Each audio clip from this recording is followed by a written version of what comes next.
two music anime, both beloved, both about young people in Japan trying to make music, while their personal lives do what personal lives do, quietly fall apart at the worst possible time. To compare them is an understandable instinct, the way it's understandable to compare a long hike and a car accident because both of them tire you out. Surface similarity. Below the surface, they're doing completely different things to completely different people for completely different reasons. Beck is about a kid who doesn't know who he is and figures it out through rock music. Nana is about two women who crash into each other's lives in Tokyo and spend the next 47 episodes slowly becoming each other's most important relationship and most complicated problem. Calling this a fair comparison is generous, but we're doing it anyway. 5 categories, 5 verdicts, 1 winner, and a conclusion that will either vindicate your opinion or quietly inform you of something you hadn't noticed before. This is the observant cut. We compare things and take it completely seriously. In this edition of Versus, we're putting 2 of the most beloved music anime of the 2000s in the same room and making them earn it.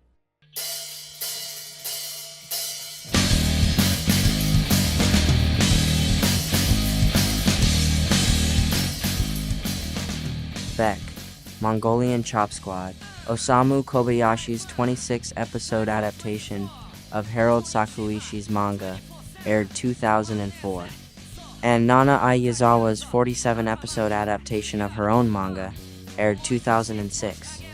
Both occupy completely different emotional registers. Both are genuinely worth your time.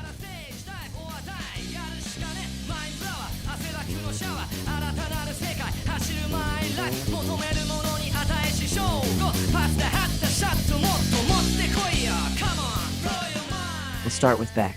Beck doesn't really have a plot in the traditional sense. It has a trajectory. Koyuki, a 14-year-old who is, at the start of the series, approximately the most boring teenager alive, meets guitarist Ryusuke by saving his dog. He gets introduced to rock music. He starts learning guitar. He joins a band. The band struggles, gets better, struggles again, and eventually performs at a festival the anime treats as their Madison Square Garden. That's it. That's Beck. And what makes it work is that it doesn't apologize for this. The series runs on the accumulation of small, realistic details rather than dramatic events. Koyuki doesn't have a traumatic backstory that explains his passion for music. He just starts playing, badly, and keeps going. His love interest is prickly and confusing. His relationship with Ryusuke goes through genuine tensions that don't get neatly resolved. The band argues about mundane, practical things. Here's my honest read. There is something deeply underrated about a story that trusts its own stillness. Most shows, most stories, in any medium are terrified of dead air. They fill it. They manufacture events. Beck just puts you somewhere and lets you settle in. It drops you into a specific version of youth, the idle, formless kind before everything becomes a decision, and holds you there for 26 episodes without apology. That's harder to pull off than escalation. Nana operates on a completely different architecture. Where Beck is content to let its story accumulate quietly, Nana builds like pressure. The series is organized around escalation, professional ambition, romantic entanglement, friendship tested by circumstance, and the mounting sense that everything these characters are constructing is also precisely what they're capable of destroying. The show commits to dramatic arcs with real consequences. Characters make choices that the story doesn't walk back. Relationships fracture in ways that feel true to how relationships actually fracture, not through single catastrophic events, but through the slow accumulation of small decisions that compound into something irreversible. What Nana understands structurally is that tragedy isn't most effective as an event. It's most effective as a direction. You feel it building from the first episode. In the way the two Nanas keep gravitating toward each other despite every reason not to. In the way Nana Osaki's ambition and Nana Komatsu's need keep pulling in directions that will eventually require a choice. The show's timeline feels compressed the way disasters always feel fast in retrospect, even when they took years. You look back and wonder how it got there so quickly. then you realize it was never moving slowly. The trade-off is durability. Beck feels like a record you can put on again anytime. Nana feels like something you can only survive once. For me, Beck edges this round not because it's a better story, but because its structure makes a bolder formal argument. Doing almost nothing and keeping you watching for 26 episodes is harder than it looks.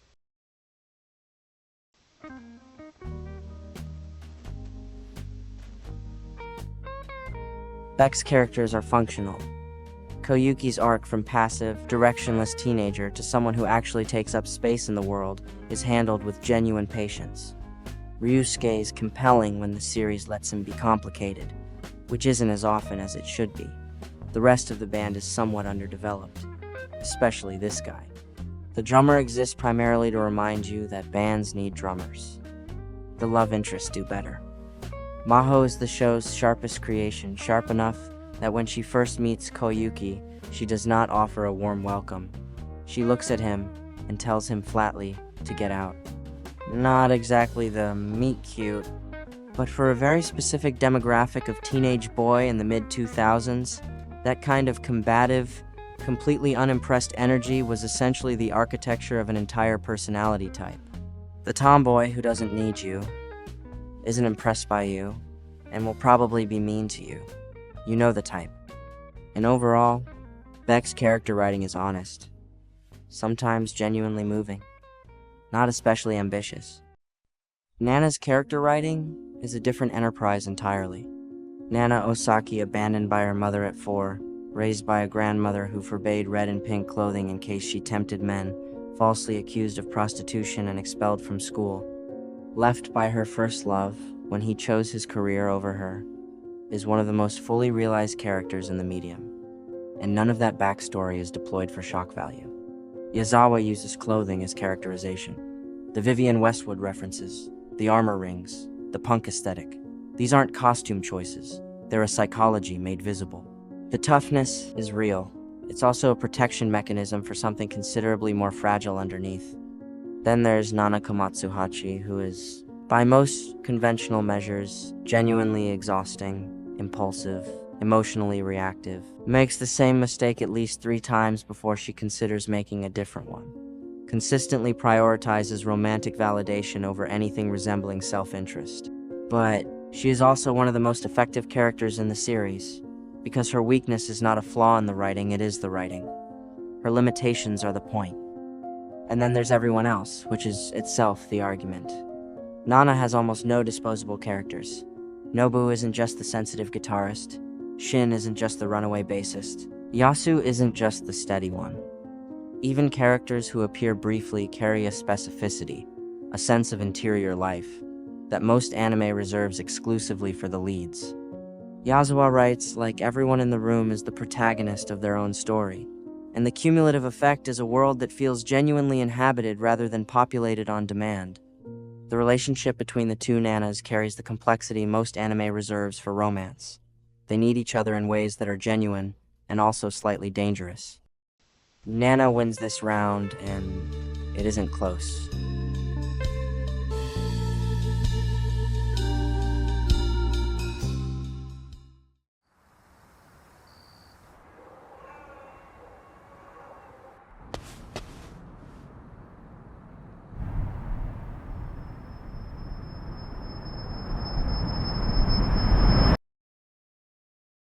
Beck's visual aesthetic is understated to the point of being almost aggressively unfashionable. The character designs are slightly compressed, grounded, occasionally inconsistent in ways that read as features rather than flaws. The color palette runs cool and desaturated throughout. Muted greens, gray concrete, the particular quality of light in an overcast afternoon, which gives the whole show a sense of open, breathing space. It doesn't crowd you. The Western contemporary art influences sit quietly in the visual language, the way live music is framed, the texture of rehearsal spaces, the slightly grungy energy of a scene that takes itself seriously without requiring you to know the references to feel it. What I appreciate about Beck's aesthetic, and I'll be clear this is personal, is that it doesn't ask for fluency. You don't need to know original references to feel the texture of the world. The slightly worn, sleazy visual register is accessible the way small venues are accessible. Walk in knowing nothing, and still feel like you belong there. Nana's aesthetic is something else entirely. Where Beck feels open and textured, Nana has the quality of a fashion sketch. Yazawa's character designs carry that elongated, high-detail shoujo sensibility that feels like illustrations that happen to move. The line work is precise. The clothing is designed with the kind of attention that fashion people give to actual fashion. Color palettes shift meaningfully with emotional temperature. Darker, more saturated during conflict, warmer and softer during the moments of genuine tenderness that the show rations carefully. Nana Osaki is one of the most visually iconic characters in anime for a reason. She looks like someone took a Vivienne Westwood lookbook and gave it a backstory. But Nana's aesthetic asks something of you. It's subculture coded in a way that rewards fluency and still works without it, but differently. If you know the Sex Pistols DNA, the Harajuku punk vocabulary, the specific visual language of early 2000s Japanese alternative fashion, it's extraordinary. If you don't, it's still beautiful, but feels distant. Beck is for people who've spilled beer on their shoes at a show. Nana is for people who curated the outfit they wore to that show. Both are valid. I know which one I'm actually having. For me, Beck takes this round for the groundedness of its visual instinct. Nana is more beautiful and more formally impressive as pure design.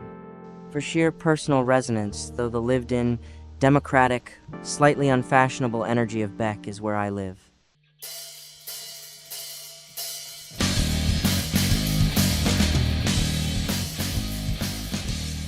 Both shows integrate music well.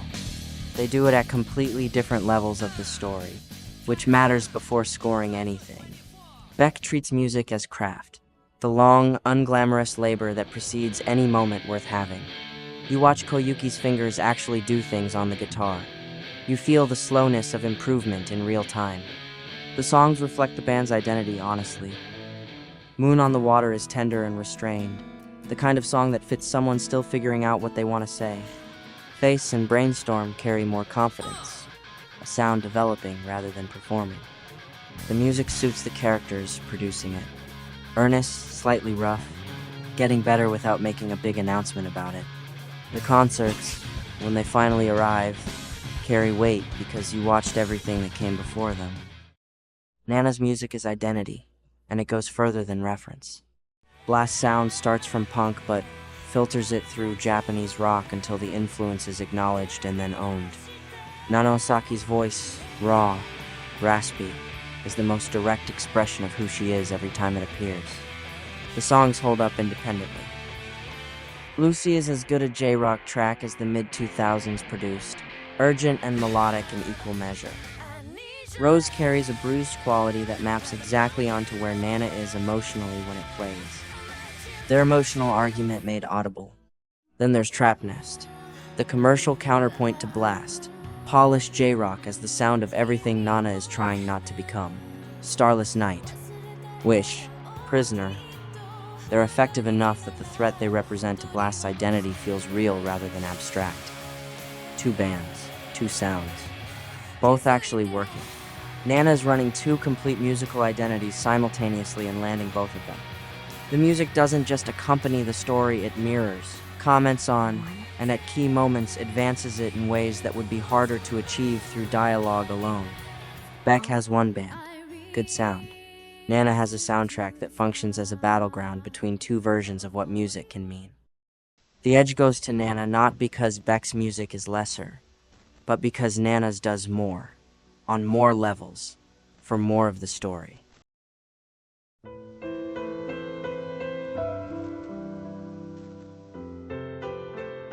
Full disclosure, this one is personal. More than any other category, emotional impact is where individual experience does the scoring. So take what follows as one read, not a verdict. Beck found me again at 30. I came to the live-action film first, sometime after high school. The anime came later. And watching Beck in your 30s is a genuinely different experience than watching it at 17.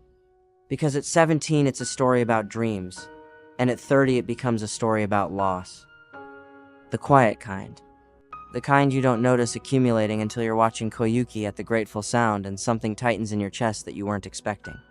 The gap between who you were going to be and who you turned out to be doesn't announce itself. It just sits there in Koyuki's face while he plays, in the way the camera holds the stage a half-second longer than it needs to, in the specific quality of longing that only slow stories produce, because they give you enough time to accidentally insert yourself into them. Beck is about the spirit of youth. Watch it at the right age, from the right distance, and it becomes about what happens to that spirit, what you did with it, what you didn't. Nana does something different. It's more like a train wreck. Hits immediately. No distance required. The emotional impact comes in real time, in the two protagonists, in the way their friendship is the most stable structure in a story that keeps dismantling everything else. In the sense that what you're watching is already irreversible even before anything has happened. Nana is a train. You can see it coming. You watch it arrive. And it still hits because Yazawa spent 47 episodes making you care about the people standing on the tracks. The drama is precise. The introspective quality is real. Nana earns every emotional beat it lands. But for me, Beck is the one still doing something years later. Nana is an open wound. Beck is an ache. And I have found, over time, that aches last longer. So here's where it lands. For me personally, story and structure goes to Beck, for the formal discipline of a story that trusts its own stillness and never flinches from it. Character writing goes to Nana, and it's not a debate. Yazawa writes an entire inhabited world, complete with the psychological aspect of it. Artistic identity goes to Beck, for an aesthetic that's lived in rather than constructed, grounded rather than coded. Music integration goes to Nana. Two bands, two sounds, both doing real work on every level of the story. Emotional impact goes to Beck, not for what it does in the moment, but for what it keeps doing years later. From the tally you'll see on screen, Nana wins, narrowly, on the strength of its character writing, which was always going to be the category this came down to. But here's the honest version. These shows were never really competing. Beck is trying to do something Nana has no interest in. Slow, grounded, formally patient storytelling about how a person discovers who they are through music. Nana is trying to do something Beck couldn't. Psychologically layered, emotionally escalating drama about what music means to people who were already complicated before they found it. My personal preference is Beck.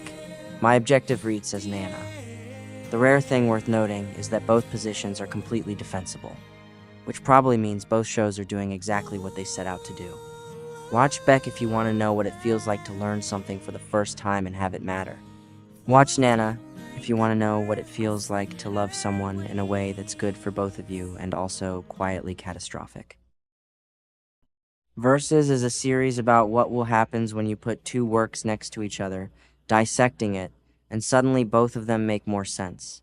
The contrast does the thinking. Subscribe, and leave a like if you enjoyed the essay. We'll see you in the next one.